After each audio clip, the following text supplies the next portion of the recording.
I have to do this because this is not I'm speaking. This is the people who want to tell the world what they want to say.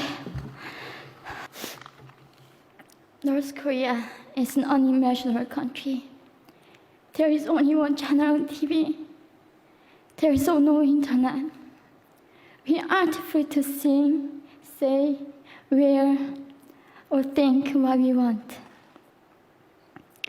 North Korea is the only country in the world that executes people for making unauthorized international phone calls. North Koreans are being terrorized today. When I was growing up in North Korea, I never saw anything about love stories between men and women. No books, no songs, no press, no movies about love stories. There is no Romeo and Juliet. Every story was propaganda to brainwash us about the Kim dictators. I was born in 1993, and I was abducted at birth, even before I knew the words freedom or human rights.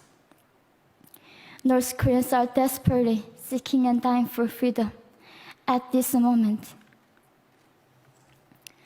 When I was 9 years old, I saw my friend's mother publicly executed.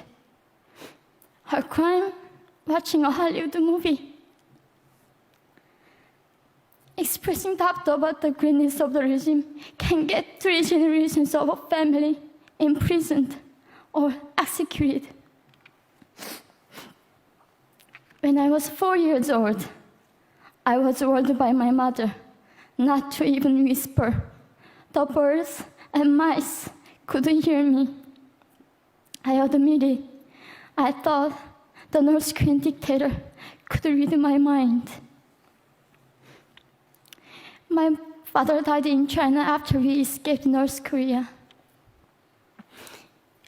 And I had to bury him at 3 a.m. in secret. I was 14 years old.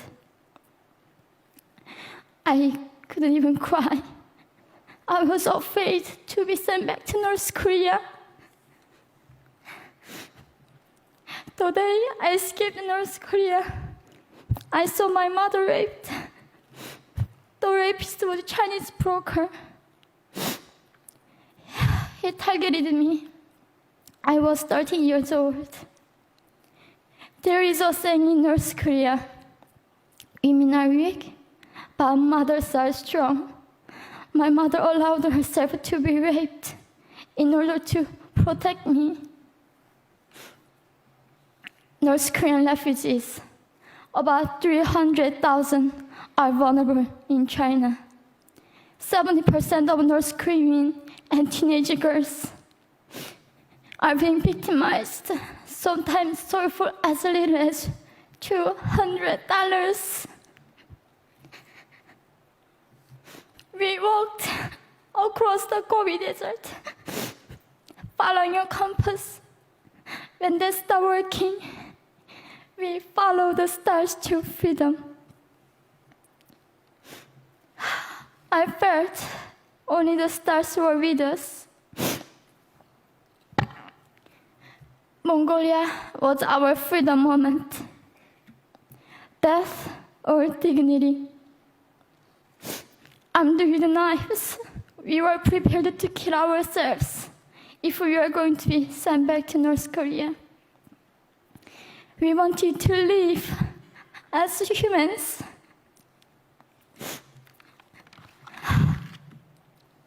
People often ask me, how can we help North Koreans? There are many ways, but I would like to mention 3 for now.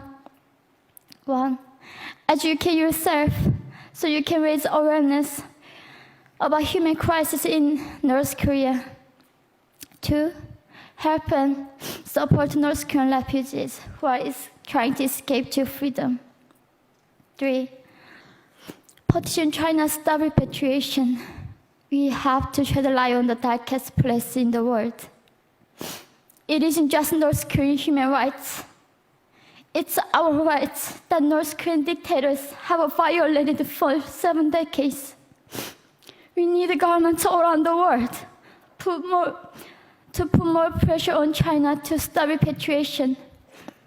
In particular, Chinese delegates of One Young World can play a part by speaking up.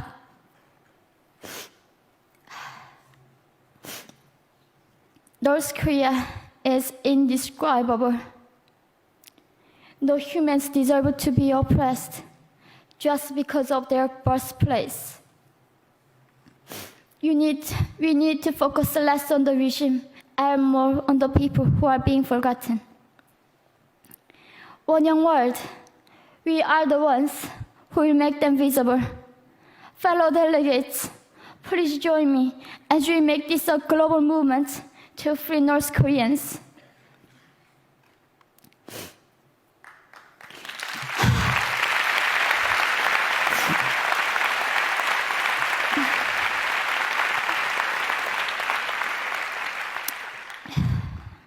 When I was crossing the Gobi Desert, scared of dying, I thought nobody in this world cared. It seemed that only the stars were with me. But you have listened to my story. You have cared. Thank you very much.